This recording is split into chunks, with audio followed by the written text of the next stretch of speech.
Have you ever really stopped to think about what it takes to get a child to bed? I mean, it's so much more than just a trip to the store. There's this whole chain of events that kicks off with a simple, urgent need and, hopefully, ends with a safe place to sleep. So let's dive into this because it's an incredible story of logistics, community, and just plain compassion, all centered around the Child of God Bed Ministry in San Antonio. Everything starts right here, with a moment of crisis, boiled down to a simple, urgent plea like this one. This isn't just an example. It's a real request from a real family. A great-grandmother doing her best to care for her grandkids, all of them sharing her bed. This is where the story truly begins. So how does a personal crisis like that, a family's private struggle, actually turn into something that a community can rally around and solve? Well, it all starts by getting that need into an official system. The very first step is digital. A caseworker with Child Protective Services sees a family's need, and they log it into this online platform called Care Portal.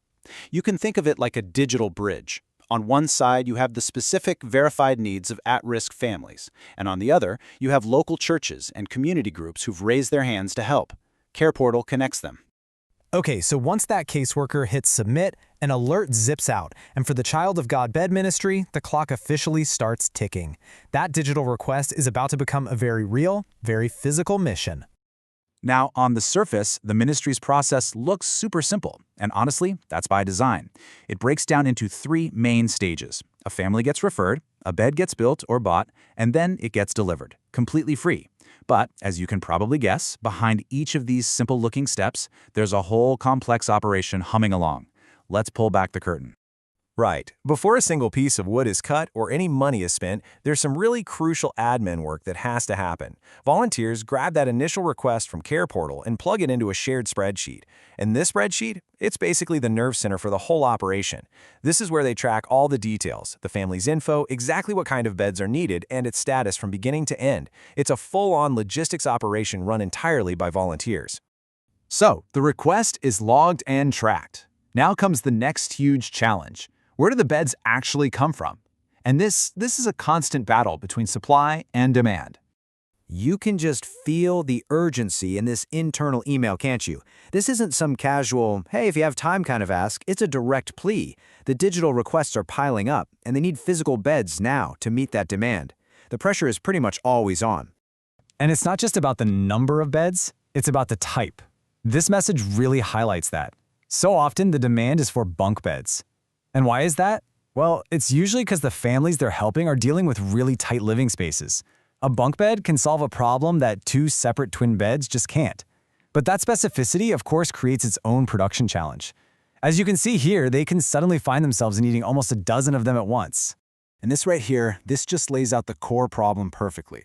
The ministry sends out a notice saying their inventory is down to just 2 beds, while a backlog of requests is just sitting there, waiting. They are in a constant race to close this gap between the number of kids who need a bed and the number of beds they actually have ready to go. So how do they close that gap? Well, they've got this really smart two-pronged strategy: build versus buy. On the build side, you've got these amazing, skilled volunteer carpenters, a resource of time and pure talent. But when demand surges or they need a specific type of bed, like a bunk bed, really fast, they pivot to the buy side, and that relies on a whole different resource: money from donations and grants. It's a super flexible system, and it's all designed to get a bed to a child as quickly as humanly possible. And here's what that buy strategy looks like in the real world.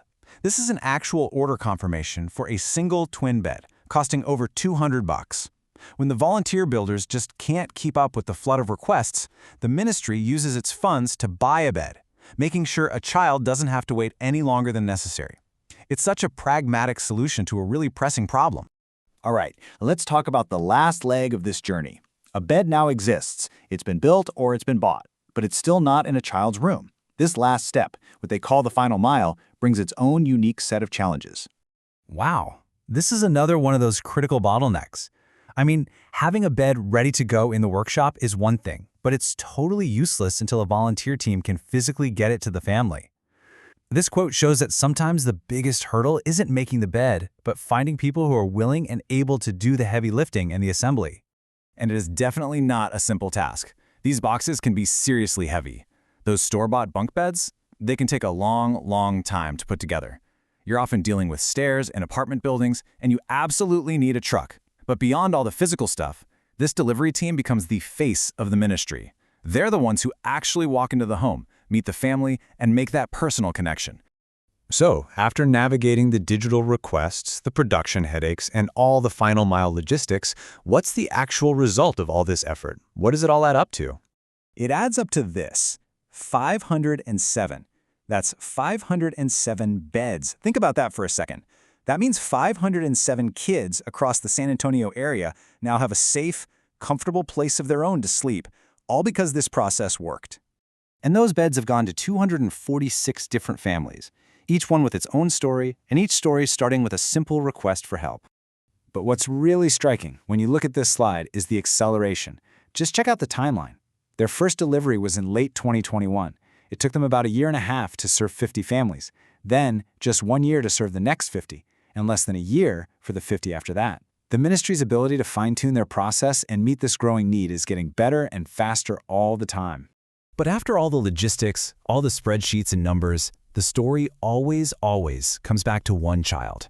A caseworker shared this little story about a 5-year-old girl who was so excited to show off her new bed. But what she was most excited about was the butterfly comforter, which was chosen just for her because it matched the butterflies on her walls.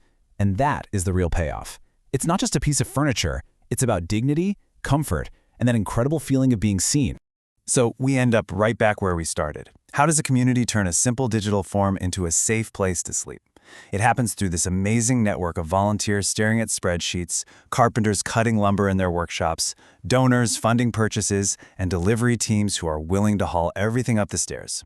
It's a process that shows how a single moment of need can set off this powerful, beautiful chain reaction of compassion.